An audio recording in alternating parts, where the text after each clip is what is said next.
किसान आंदोलन को लेकर आज सरकार के साथ किसानों की अहम बैठक होने वाली है। ये बातचीत 9वें दौर की होगी। वहीं सुप्रीम कोर्ट में कमेटी के फरमान के बाद ये पहली बैठक है। उधर किसान 51 दिन से दिल्ली की सीमाओं पर डटे हुए हैं और लगातार कृषि कानून बिल की वापसी की मांग कर रहे हैं। ऐसे में सरकार ने इस बैठक में एक बार फिर समाधान निकालने की उम्मीद जताई है। सुप्रीम कोर्ट के निर्णय के बाद में मैं सोचता हूँ अब उनके निर्णय को उनको मानना चाहिए और मैं किसान भाइयों से यही कहना चाहूँगा कि सुप्रीम कोर्ट ने जो कमेटी बनाई है वो निष्पक्ष कमेटी है। सरकार से 9वें दौर की बातचीत से पहले एक नया ट्विस्ट आया। सुप्रीम कोर्ट की ओर से बनाई गई कमेटी के एक सदस्य भूपेंद्र सिंह मान ने अपना नाम वापस ले लिया है। भूपेंद्र सिंह ने कहा कि वो किसानों के साथ हैं। वहीं बातचीत से पहले किसानों के तेवर सख्त हैं, जिन्होंने एक बार फिर कृषि कानून वापस न लिए जाने पर 26 जनवरी को लाल किले से इंडिया गेट तक ट्रैक्टर रैली की बात दोहराई है, जिसने सरकार की टेंशन बढ़ा दी है। हम तो अपना आंदोलन चला रहे, सरकार से हमारी डिमांड है कि बिल्लू को वापसी लो, उन्हीं से ही हमारी डिमांड रहेगी। किसान आंदोलन को लेकर कांग्रेस ने भी केंद्र सरकार को घेरने की तैयारी कर ली है। आज राहुल गांधी राजभवन घेराव कार्यक्रम में हिस्सा लेंगे, जिसका दिल्ली कांग्रेस की ओर से आयोजन किया गया है। 12 बजे ये घेराव किया जाएगा, जिसमें राहुल गांधी शामिल होने जा रहे हैं।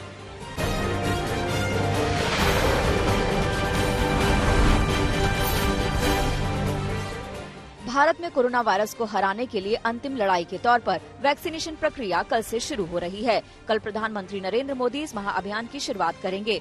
पीएम के कार्यक्रम के बाद 5000 से ज्यादा केंद्रों पर टीकाकरण किया जाएगा। पूरे देश में इसकी तैयारी कर ली गई है। सबसे पहले स्वास्थ्य कर्मियों को कोरोना का टीका लगाया जाएगा। इसके बाद 50 साल से ज्यादा उम्र के लोगों को वैक्सीन दी जाएगी।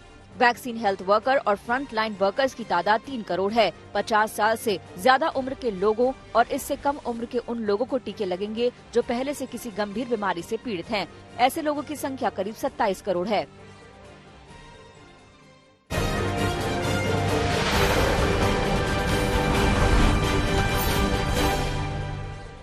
अयोध्या में राम मंदिर के लिए आज से विश्व हिंदू परिषद का चंदा अभियान शुरू होने जा रहा है। पहला डोनेशन आज राष्ट्रपति रामनाथ कोविंद देंगे। आज 11 बजे राष्ट्रपति रामनाथ कोविंद से मिलने के लिए श्री राम जन्मभूमि तीर्थ क्षेत्र ट्रस्ट, विश्व हिंदू परिषद और राष्ट्रीय स्वयंसेवक संघ का एक प्रतिनिधिमंडल जाएगा। विश्व हिंदू परिषद के कार्याध्यक्ष आलोक कुमार ने कहा कि अभियान के लिए शुभकामना लेने के लिए प्रधानमंत्री नरेंद्र मोदी से भी समय मांगा गया है। जब समय मिल जाएगा तो उनसे मिलने के लिए भी प्रतिनिधिमंडल जाएगा। इसके साथ ही दूसरे प्रमुख लोगों से भी मिलने की योजना है।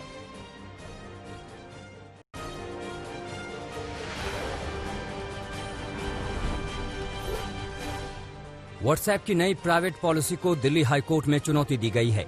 हाईकोर्ट में याचिका लगाई गई है कि व्हाट्सएप की नई पॉलिसी के तहत कंपनी को यह अधिकार है कि वो किसी भी व्यक्ति के वर्चुअल तौर पर कोई भी गतिविधि देख सके। याचिका में कोर्ट से मांग की गई है कि नई प्राइवेट पॉलिसी पर तुरंत प्रभाव से रोक लगाई जाए। ये किसी भी व्यक्ति के राइट टू प्राइवेसी के अधिकार का उल्लंघन है। व्हाट्सएप और फेसबुक जैसी कंपनियां पहले ही गैर कानूनी तरीके से आम लोगों का डेटा थर्ड पार्टी को शेयर कर रही हैं, जिसे लेकर सवाल खड़े किए गए हैं। Indian air force chief air chief marshal RKS Bhadauria ने कहा है कि तेजस फाइटर जेट चीन और पाकिस्तान के ज्वाइंट वेंचर में बने JF-17 से हाईटेक और बेहतर है। लाइट कॉम्बैट एयरक्राफ्ट तेजस के आने से 4 स्क्वाड्रन में इजाफा होगा। अभी 2 स्क्वाड्रन हैं और 83 नए तेजस के शामिल होने के बाद ये बढ़कर 6 हो जाएंगे, जिनकी तैनाती फ्रंट लाइन पर होगी। चीन और पाकिस्तान की बढ़ती गुस्ताखियों के बीच भारत ने 83 तेजस विमान खरीदने का ऐलान किया था। दिल्ली समेत देश के मैदानी इलाकों में ठंड का कहर जारी है, जहां भारी कोहरे ने लोगों की मुसीबत बढ़ा रखी है। सुबह के वक्त दिल्ली के अलग अलग इलाकों में तापमान में अच्छी खासी गिरावट दर्ज की जा रही है। मौसम विभाग की माने तो अगले 2 से 3 दिन तक इसी तरह का मौसम बना रहेगा। वहीं तापमान में गिरावट भी आ सकती है। दिल्ली सरकार ने राज्य में शिक्षकों को बर्ड फ्लू की निगरानी ड्यूटी से मुक्त करने के निर्देश जारी किए हैं।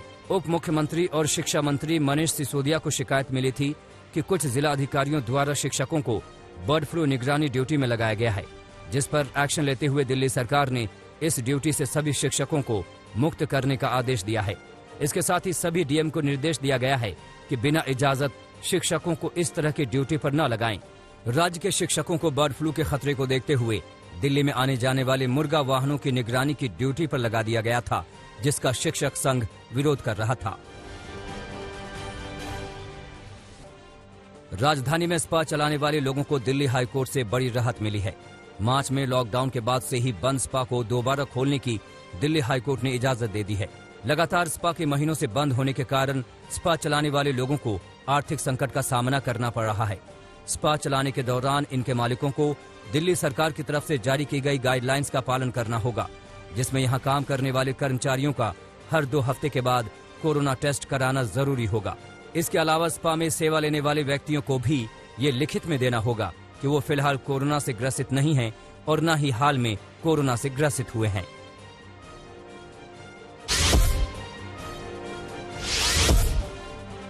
संसद के बजट सत्र का आधिकारिक ऐलान कर दिया गया है। बजट सत्र 29 जनवरी से शुरू होगा और 2 हिस्सों में 8 अप्रैल तक चलेगा।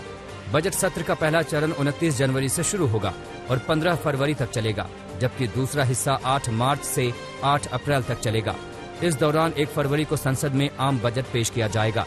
राष्ट्रपति रामनाथ कोविंद 29 जनवरी को सुबह 11 बजे संसद के दोनों सदनों लोकसभा और राज्यसभा की संयुक्त बैठक को संबोधित करेंगे।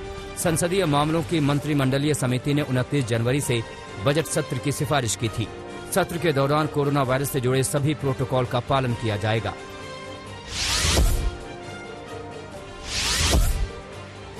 गणतंत्र दिवस पर इस बार कोई भी चीफ गेस्ट नहीं होगा। विदेश मंत्रालय ने इसकी जानकारी दी।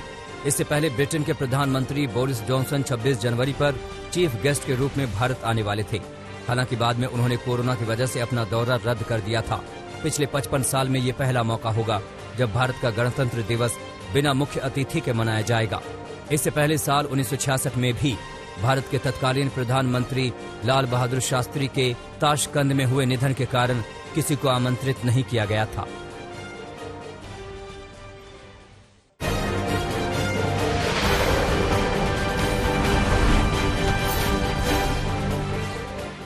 बीजेपी की चुनौती से निपटने के लिए ममता बनर्जी की पार्टी ने विपक्षी दलों की एकजुटता की बात कही है। टीएमसी के सांसद सौगत रॉय ने बीजेपी को हराने के लिए सेकुलर पार्टियों को साथ आने का इशारा किया। If the left and the Congress are genuine anti-BJP forces, they should line up behind Trinamool Congress, because Trinamool Congress under Mamata Banerjee is the only party which is fighting the divisive politics of the BJP. 2019 में Bharatiya Janata party ने बंगाल की 18 लोकसभा सीटें जीती थी और तब left और कांग्रेस का वोट बीजेपी और तृणमूल को शिफ्ट हुआ। ट्रेडिशनल लेफ्ट के वोटर 2019 में 39% बीजेपी में शिफ्ट हुए, 31% टीएमसी में। कांग्रेस के वोटर 32% बीजेपी की तरफ, जबकि 20% टीएमसी में शिफ्ट हुए। अब लेफ्ट और कांग्रेस का वोट 2021 में बीजेपी में न शिफ्ट हो, टीएमसी यही चाहती है।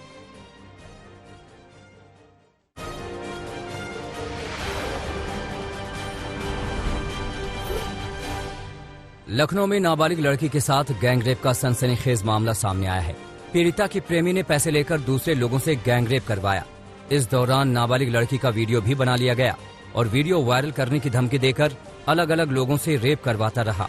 नाबालिग लड़की किसी तरह युवक की गिरफ्तार से भागकर महानगर थाने पहुंची और पुलिस को आप बीती बताई। पुलिस ने तुरंत केस दर्ज करके प्रेमी समेत 5 लोगों को गिरफ्तार कर लिया है। हरियाणा के पानीपत में पति पत्नी पर बदमाशों ने धारदार हथियार से हमला कर दिया। हमले में महिला की मौत हो गई, जबकि पुरुष गंभीर रूप से घायल हो गया। लूटपाट के इरादे से बदमाशों ने हमला किया। बदमाशों ने दोनों पर हमला उस वक्त किया जब शाम को दोनों टहल रहे थे। पुलिस ने चारों लोगों के खिलाफ एफआईआर दर्ज करवाई है। मृतक महिला के परिवार वालों ने उसके ही पति पर साजिश कर मारने के गंभीर आरोप लगाए हैं। रांची के ओर मांझी हत्याकांड के मुख्य आरोपी को आखिरकार पुलिस ने गिरफ्तार कर लिया। 3 जनवरी को ओर मांझी इलाके में सोफिया नाम की एक महिला की सिर कटी लाश मिली थी। इस घटना के बाद राज्यपाल ने डीजीपी को तलब किया था। पुलिस को 10 दिन से ज्यादा वक्त लग गए। पुलिस ने हत्याकांड के मुख्य आरोपी शेख बिलाल को भागते समय गिरफ्तार किया। गुरदासपुर में तकरारबाजी के दौरान कांग्रेस के 2 गुटों में गोलियां चली, जिसमें गांव के मौजूदा सरपंच और एक शख्स की मौत हो गई। वारदात मछरावा गांव का है। गांव में विकास काम को लेकर टकराव हुआ था। दोनों तरफ से दनादन फायरिंग हुई। पुलिस ने इस मामले में कई लोगों के बयान दर्ज किए हैं। झांसी पुलिस ने असलहा तस्कर को गिरफ्तार किया है। आरोपी एमपी का रहने वाला है। तस्कर के पास से 3 ऑटोमेटिक पिस्तौल और मैगजीन बरामद हुई है। पुलिस को तस्कर की काफी दिनों से तलाश थी। हालांकि एक तस्कर पुलिस के गिरफ्त से भागने में कामयाब रहा।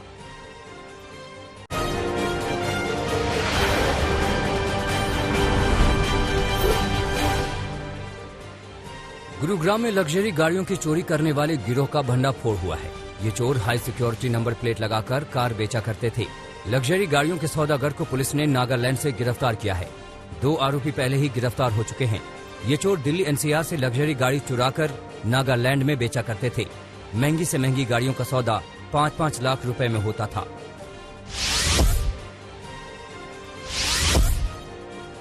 अंबाला की सेंट्रल जेल में एक कैदी ने आत्महत्या कर ली। अपने हाथ पर सुसाइड नोट लिखकर मौत को गले लगा लिया। कैदी ने सुसाइड नोट में अपने हाथ पर जेल के डिप्टी जेलर का नाम लिखा और बताया कि डिप्टी जेलर ही उसकी मौत के दोषी हैं। मृतक को 20 साल की सजा हुई थी। पिछले साल जून महीने में भी 2 कैदियों ने आत्महत्या कर ली थी।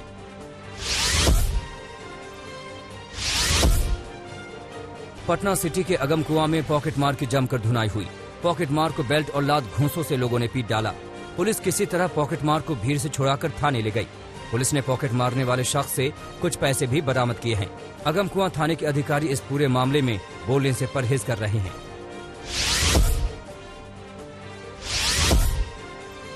बिहार के मुजफ्फरपुर में गैंगरेप के बाद जिंदा जलाने के मामले में पुलिस ने 6 लोगों को गिरफ्तार किया है। मृतक युवती के पिता ने 8 जनवरी को एफआईआर दर्ज करवाई थी।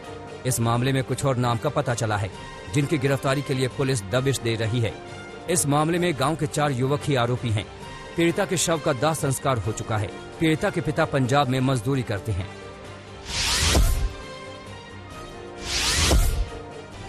बिहार के मधुबनी में दिव्यांग युवती के साथ गैंगरेप के बाद पुलिस ने स्वीकार कर ली है। पुलिस ने इस मामले में 3 आरोपियों को हिरासत में लिया है। गांव वालों के मुताबिक अपराधियों ने शराब के नशे में वारदात को अंजाम दिया। बताया जा रहा है कि जहां दुष्कर्म की घटना हुई, वहां कई घरों में शराब की बिक्री धड़ल्ले से हो रही है।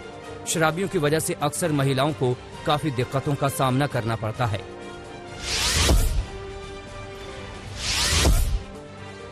आगरा में एसएसपी कार्यालय के सामने एक शख्स ने खुद को आग लगा ली।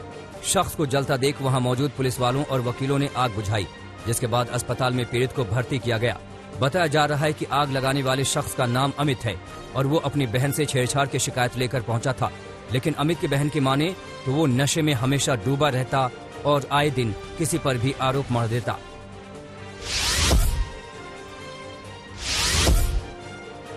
मध्य प्रदेश के रायसेन में सिरफिरे आशिक ने प्रेमी को गोली मारकर आत्महत्या कर ली। सन की युवक लड़की पर शादी करने का दबाव बना रहा था। बताया जा रहा है कि सन की शख्स युवती के घर में ही छुपा हुआ था। जब लोग सुबह की चाय पी रहे थे, तभी वो अचानक आकर लड़की को गोली मार दी। वारदात के बाद एसपी मोनिका शुक्ला मौके पर पहुंची और अवैध पिस्तौल जब्त कर ली। पुलिस पूरे मामले की जांच कर रही है।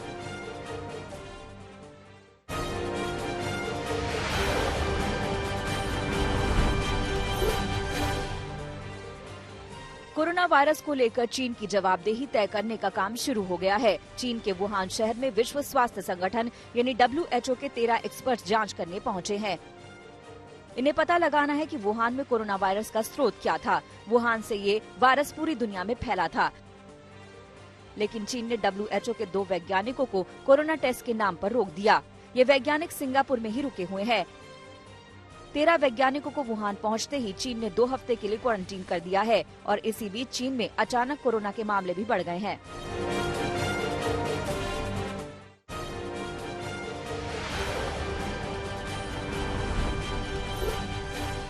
अमेरिकी राजधानी वॉशिंगटन में कैपिटल के बाहर लगे सुरक्षा घेरे के सामने एक बार फिर प्रदर्शन हुआ। ब्लैक लाइव्स मैटर अभियान से जुड़े सैकड़ों प्रदर्शनकारियों ने विरोध दर्ज कराया। प्रदर्शनकारी फांसीवादियों को बाहर करो स्लोगन और नारा लगाते नजर आए। एंजेला मर्केल के उत्तराधिकारी की तलाश में जुटी जर्मनी की क्रिश्चियन डेमोक्रेटिक यूनियन पार्टी की इस हफ्ते के आखिर तक नए नेता की तलाश पूरी होगी। 2 साल पहले 66 साल की मर्केल ने 5वें कार्यकाल से इनकार किया था। रूस पहुंचने पर देश के प्रमुख विपक्षी नेता एलेक्सी नावल्नी की मुश्किलें बढ़ सकती हैं। नावल्नी के वकील ने कहा करीब 3.5 साल तक की सजा हो सकती है। नेशनल वांटेड लिस्ट में उसका नाम है। इसी हफ्ते नावल्नी रूस लौट सकते हैं। WHO की टीम कोविड-19 महामारी के केंद्र का पता लगाने के लिए वुहान पहुंची। 10 विशेषज्ञों की टीम जांच से पहले 14 दिन का क्वारंटीन पूरा करेगी। वुहान शहर में ही सबसे पहले दिसंबर 2019 में कोरोना वायरस का संक्रमण सामने आया था। चीन में वैश्विक महामारी कोरोना वायरस का खतरा फिर से बढ़ गया। संक्रमण के नए मामलों ने 10 महीने पुराना रिकॉर्ड तोड़ दिया। एक दिन में 138 नए संक्रमितों की पहचान हुई। संक्रमण के बढ़ते खतरे को देखते हुए चीन के कई शहरों में सख्त लॉकडाउन लगा दिया गया।